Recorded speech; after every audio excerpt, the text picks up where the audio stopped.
Hi there, welcome back to our channel. Today we're diving into a topic that's crucial for anyone considering buying property in Portugal.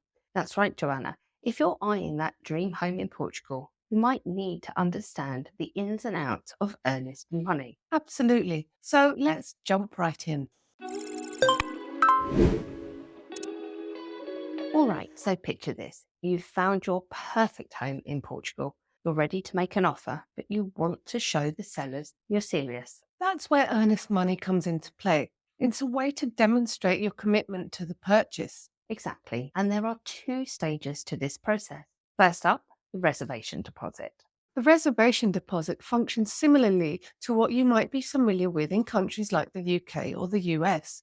It's a way to show goodwill and secure the property while you conduct due diligence. And here's a tip. In a competitive market like we often see in Portugal, it's wise to put down a reservation deposit to edge out other potential buyers. But what about the amount? Well, for resale purposes, it's typically around €5,000. However, if you're eyeing a new build directly from a developer, that number can go up to 10,000, even €20,000. Now, let's talk about the next stage, the promissory down payment. Yes. This is where things get a bit more serious. When you sign a purchase agreement, also known as a promissory contract, you'll need to make a down payment directly to the seller. And this down payment is usually a percentage of the final agreed price. For resale properties, it's typically 10%, but negotiations can push it up as far as 30%. With new builds, it can range from between 20 to 40% of the final agreed price. Now, when it comes to paying earnest money, there are some important things to note. At the reservation stage, the funds are usually held in a lawyer's client account, acting like an escrow. But when you reach the promissory signing, the funds go directly to the seller. However, there are legal protections in place to safeguard both parties. Now, let's talk about refunds.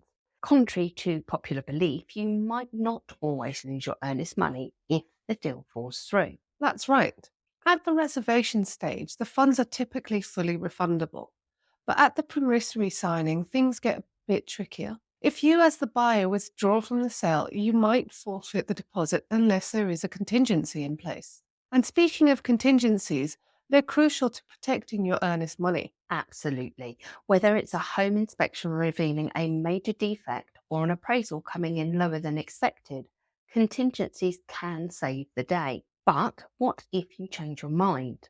Why, at the reservation stage, you're free to walk away without any commitment. However, at the promissory signing, getting your earnest money back depends on the reasons outlined in the contract. So, how can you protect your earnest money? Well, putting everything in writing is key. Make sure your contingencies are clearly defined in the contract. And consider keeping your reservation deposit with your lawyer for added security. Plus, always do your due diligence before signing anything. And there you have it. Earnest money might seem daunting, but with the right knowledge, you can navigate the process with confidence. Buying a home in Portugal is a journey, but we're here to guide you every step of the way. For an in depth look at securing your dream home without the pitfalls, please check out our free buyer's guide by just clicking in the link in the description below. If you found this video helpful, don't forget to give it a thumbs up and subscribe for more tips on buying property in Portugal. Thanks for watching, and we'll see you in the next one.